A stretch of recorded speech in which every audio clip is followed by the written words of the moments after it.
thanks once again to the organisers of this meeting, which is turning out to be very interesting, and again to the sponsors. I'll be talking today about supplementation with 3 different types of macular carotenoid formulations, and that's becoming particularly relevant. But before I start, I'm just going to give my disclosure slide. So basically, as you can see, there's no nutraceutical company in the world which hasn't in some way supported our research group or our research, or me personally for attending meetings, etc. But in every case, we maintain scientific and editorial control. Now, up until today, this is the first time I've given a talk where I can say the protective effect, because it's no longer the putative protective effect. There is a protective effect of macular pigment for age-related macular degeneration, and it's attributable to at least one of 2 mechanisms, either blue light filtering and therefore attenuation of oxidative damage, which is in part caused by blue light exposure, or its antioxidant effects. In order to contextualize my talks, I will very briefly discuss 2 recently randomized controlled trials showing a benefit of supplemental lutein and zeaxanthin in patients with non-advanced age-related macular degeneration in terms of vision or progression of age-related macular degeneration. But the main thrust of my talk is really to acknowledge, right from the outset, that there are 3 carotenoids which make up macular pigment. There is lutein, there is zeaxanthin, and there is mesozeaxanthin. And they do have a specific regional distribution, which is probably not by accident. It probably is by design. We know that lutein is converted to mesozeaxanthin in the retina, and it's unlikely that that happens for no reason, given that there's such a specific regional distribution of the 3 respective carotenoids. And of course, it has been shown by Paul Bernstein's group that the 3 carotenoids, at least in vitro, work better collectively, synergistically. So if you've a test tube and it's a third of each of them, that test tube will have more antioxidant activity than a full test tube of any one of them individually. So it's interesting and it's worth exploring. But before we get into that, let's just very briefly discuss the KARMA study, which was published. I was a principal investigator with Usha Chakravarti, and was published in Ophthalmology last November. Long story short, it was a randomized controlled trial of lutein, zeaxanthin, and co-antioxidants versus placebo. The primary outcome measure was very, very optimistic. It was visual acuity at 1 year, so no surprise that that didn't show a benefit. However, at 3 years, there was a benefit in terms of visual acuity in the treatment group versus the placebo group. Furthermore, serum lutein increases were associated with visual improvement and with a slowing down of progression of age-related macular degeneration. So that lent just some more evidence to the notion that lutein and zeaxanthin and macular pigments, all 3 of them, might be important. But it all came to a head really in May of this year when the AREDS 2 study was published. And when the AREDS 2 study was published, and I'm leaving this to Emily Chu, but I'll just very briefly discuss what it said. The primary outcome did not show a benefit of supplemental lutein and zeaxanthin, and never really could have, because it was on top of another supplement, the AREDS 1 supplement. So it was really looking for an additive rather than a complementary effect. However, the secondary outcomes can be summarized as follows. If you were given lutein and zeaxanthin versus not, you had a 9% reduced risk, which was statistically significant, of going on to get the advanced age-related macular degeneration. But most importantly, if you were in the lowest quintile of dietary intake of lutein and zeaxanthin, that means you had a poor diet, you had a 26% risk reduction of progressing from non-advanced to advanced AMD. Also, and because it was shown in the trial that beta-carotene actually adversely affected serum concentrations of lutein and zeaxanthin, if you were given lutein and zeaxanthin but no beta-carotene versus being given beta-carotene but no lutein and zeaxanthin, you had an 18% risk reduction if you were in the lutein and zeaxanthin and no beta-carotene group of going from early to advanced AMD, and a 26% reduction of profound and catastrophic visual loss. Now, I didn't show the slides. That Emily Chu will be doing that this afternoon. But long story short, as I said, it's no longer, we don't have to open our talks, and I think everybody in this room will agree, we don't have to open our talks and say the putative protective effect of macular pigment for age-related macular degeneration. There is a protective effect of macular pigment for age-related macular degeneration. Now, so I'm going to talk now about our small trial, which we've done and which has just been accepted for publication. It was 3 groups of subjects. All of them had early age-related macular degeneration. That simply means non-advanced. They did not have atrophic or neovascular age-related macular degeneration. That was graded by the University of Wisconsin. There were 3 possible supplements that were given. Supplement 1, high lutein, 20 milligrams with 2 milligrams of zeaxanthin. Supplement 2, the 10-10-2 formula, we call it, 10 milligrams of mesozeaxanthin, 10 milligrams of lutein, and 10 milligrams of 2 milligrams of zeaxanthin, and that's commercially available as MacuShield and as MacuHealth. And group 3, which was 17 milligrams of meso, so that was loads of meso, but very little lutein and zeaxanthin, only 2 milligrams of each. Unlike AREDS, our outcome measures were different, obviously, because it's a small trial and short term. So our outcome measures were macular pigment optical density, visual performance, as opposed to just visual acuity, visual performance, and macular morphology, in other words, AMD grade. Macular pigment was measured using customized heterochromatic flicker photometry.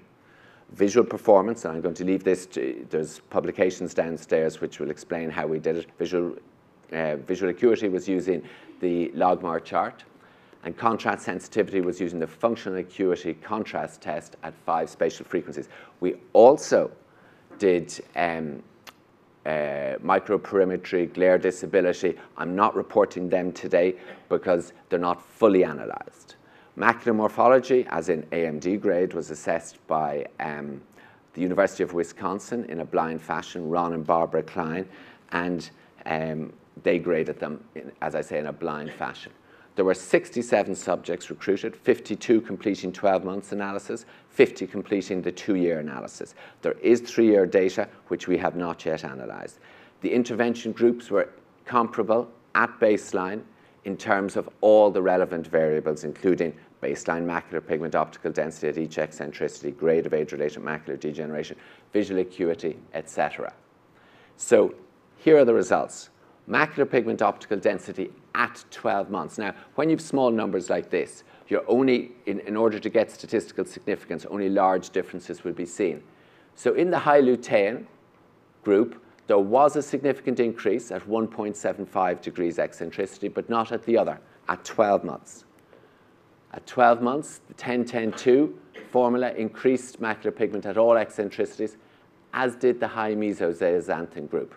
And that's not that counterintuitive, as lutein, the high lutein group, is the dominant carotenoid in the periphery rather than in the center of the macula. At 24 months, though, the lutein group caught up almost and showed a statistically significant increase at almost all eccentricities except for centrally. And these 2 groups here still showed a significant increase at all eccentricities. So it did appear in this small group of AMD patients that if you wanted a rapid rise and a sustained rise in macular pigment optical density, that mesozeaxanthin was of benefit. Again, this lost its significance, the high meso group, so it did appear that the 10-10-2 formula was advantageous in respect of macular pigment augmentation at all eccentricities at 12 and 24 months. Now, contrast sensitivity, letter contrast sensitivity. In the high lutein group at 12 months, this is 12 months, there was a significant increase at 2 spatial frequencies, and these spatial frequencies mean large target sizes. So that's not counterintuitive either, because lutein would be the dominant carotenoid in the peripheral macula. And this is also true for the 10-10-2. And again, not counterintuitive, the high meso group showed improvements in contrast sensitivity that were statistically significant at the higher spatial frequency, the smaller target sizes. This is at 12 months. Okay. Now we look at these 3 groups at 24 months. At 24 months, the high lutein group lost its significance. And I find this quite interesting because people are saying, well, maybe you could just supplement for a year and then go down to a tablet every, every second day or every third day once you reach a plateau. But these data wouldn't support that. The 10-10-2 formula retained its statistically significant improvement in contrast sensitivity at only one spatial frequency. And the high meso group also lost its significant improvement at one spatial frequency. Now, clearly this study is not powered to make meaningful comment on progression of age-related macular degeneration in terms of morphology. Nevertheless, it is worth commenting upon. 79% had no clinically meaningful change. No clinically meaningful change means that from baseline, they did not jump 2 or more grades in either direction. 11% exhibited progression, and 10% exhibited improvement. And that's for the whole group, and it's for the whole group because there was no statistically significant difference between the intervention groups in terms of change in severity scale. And this gets a little bit more interesting on the next slide, because on the next slide, remember those numbers if you can. 79, no change. 11, progression. 10, improvement. Okay?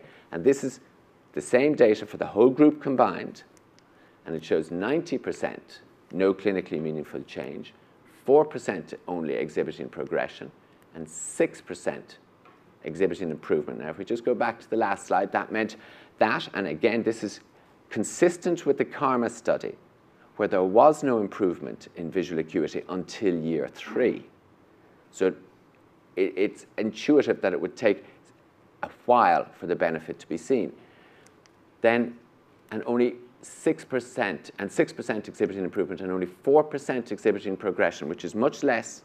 And this is all compared with baseline. So this is 2 years compared with baseline. The 12-month data was obviously compared with baseline. Now, so again, there was no change between the intervention groups.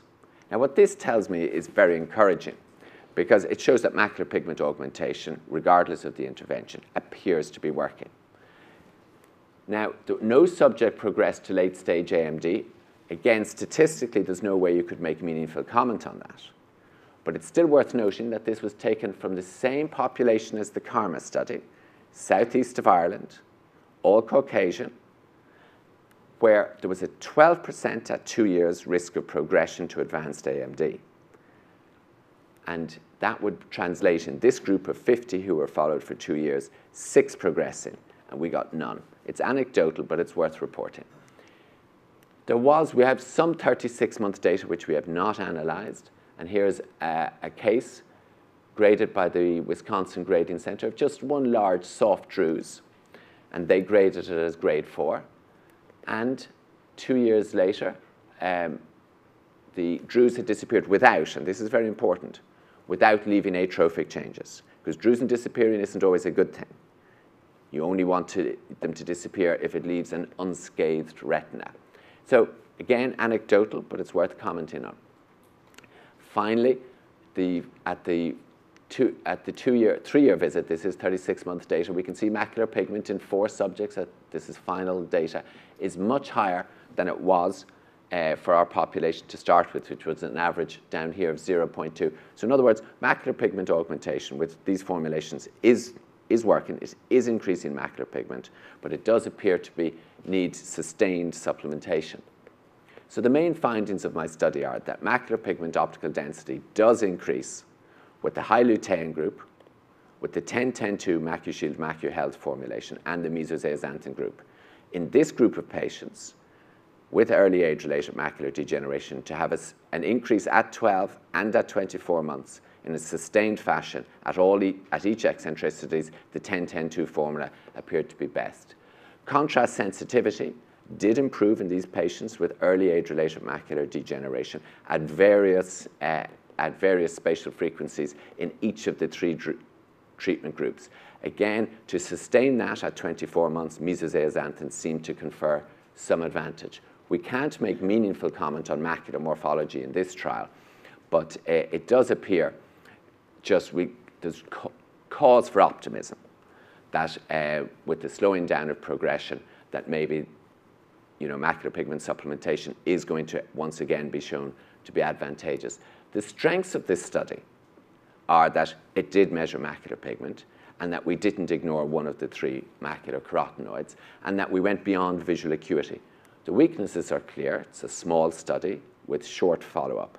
But these weaknesses will be addressed by a study we've just embarked on called the CREST AMD study, which is a much larger sample of patients, double-blind, randomized controlled trial, where we will be comparing the AREDS 2 formula with the AREDS 2 plus 10 milligrams of mesozeaxanthin formula. Before I finish up, I'd just like to acknowledge the contribution of all my co-workers and people who've contributed to this work, including Quadjo, obviously John, and Alan Howard. There's our group photograph, and you've seen these pictures before of our lab. Katie Marr, Rachel Moran, Jim Stack, our statistician, and Sarah O'Regan. Niamh, who you've all met over the last few days. Christine, who's our bookkeeper. Claire, Kate, Jessica, and Sarah. Thank you very much.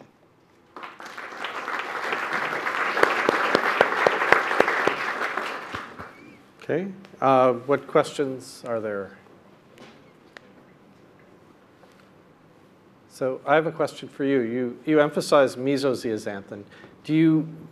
I know there's not a lot of data yet, but why do you think mesozeaxanthin would be better than just supplementation with zeaxanthin itself?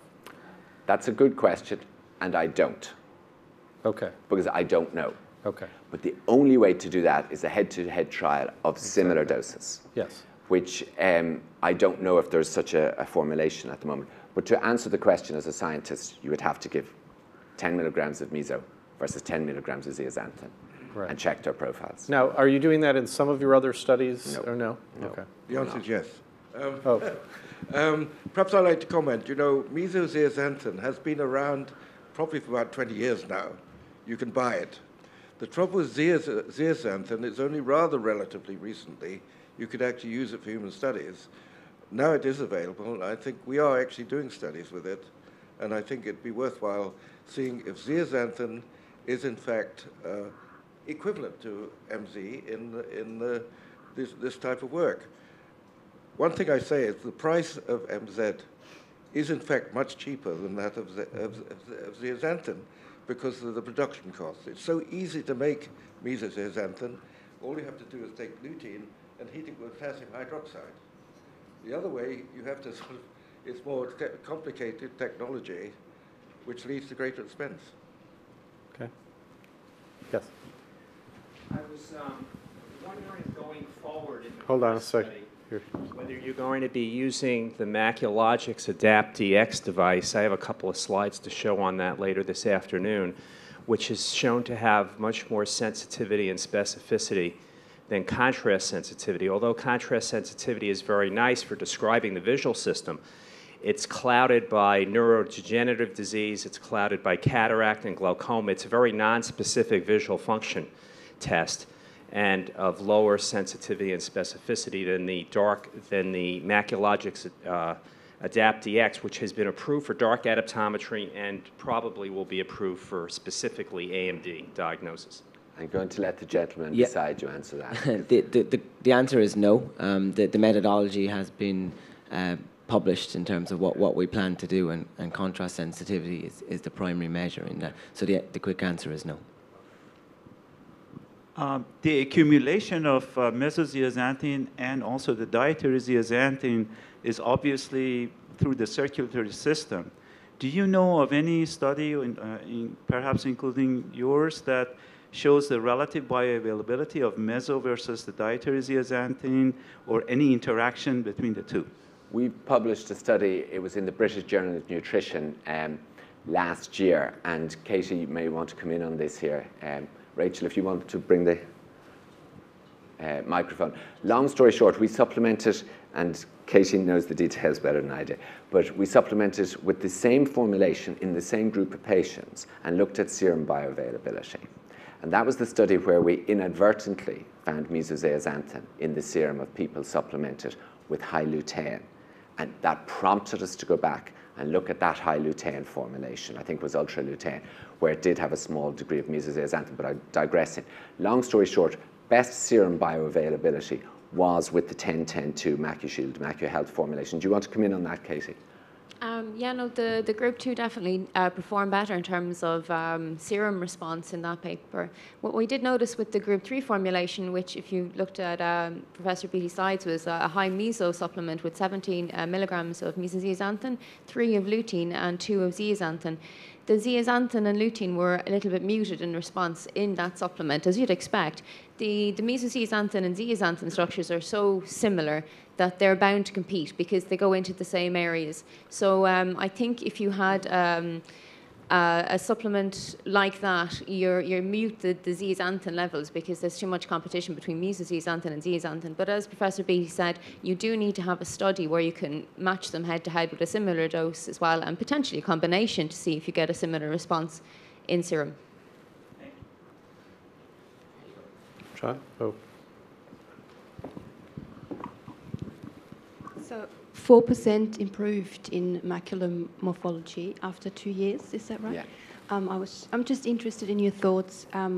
What's the mechanism that makes drusen disappear? What do you think lutein would do that? I suppose if a druse is to disappear, leaving an unscathed retina, it can only disappear out the back.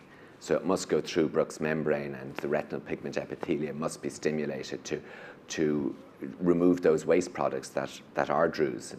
And why would macular pigment supplements help that is really your question. And possibly the antioxidant effect, but it shouldn't really. So I don't really have a theory. Paul, maybe you have a theory on that. Why would a druse disappear?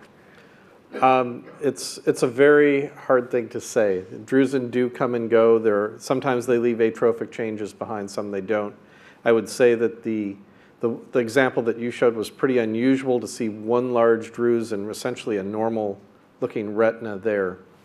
So it would be very interesting to look at the OCT on that patient. I don't know if that was available on that patient to see what was and going the on. other eye? Yeah, and the fellow eye. I mean, we have done a lot of studies now with polarization-sensitive OCT, which appears to be the best method to quantify drusen. And it is not a rare finding that drusen disappear. This can even be in pretty short periods. Generally, it is the case, the less drusen you have, the more likely are they to disappear. The more advanced AMD, the less you see drusen disappear. But we did a study in over 3 months only, and we saw a reduction in the drusen volume with polarization-sensitive OCT. You can measure drusen volume and treat drusen area as well. We saw a reduction in drusen volume or drusen area in more than 10% of the patients over 3 months. Yeah. What is the mechanism, I think, is pretty unknown. Yeah, you just have to be very careful about presenting anecdotal not with results. lutein supplementation, just the natural course. Yeah, you have to just be very careful about presenting anecdotal reports of drusen coming and going. You need to do a larger study. Yes. And Paul, you made the point 2 years ago to be careful with it and look at visual function, because as we've said, drusen disappearing is not always a good thing, but in these cases, visual function was improved, so albeit small, it's interesting.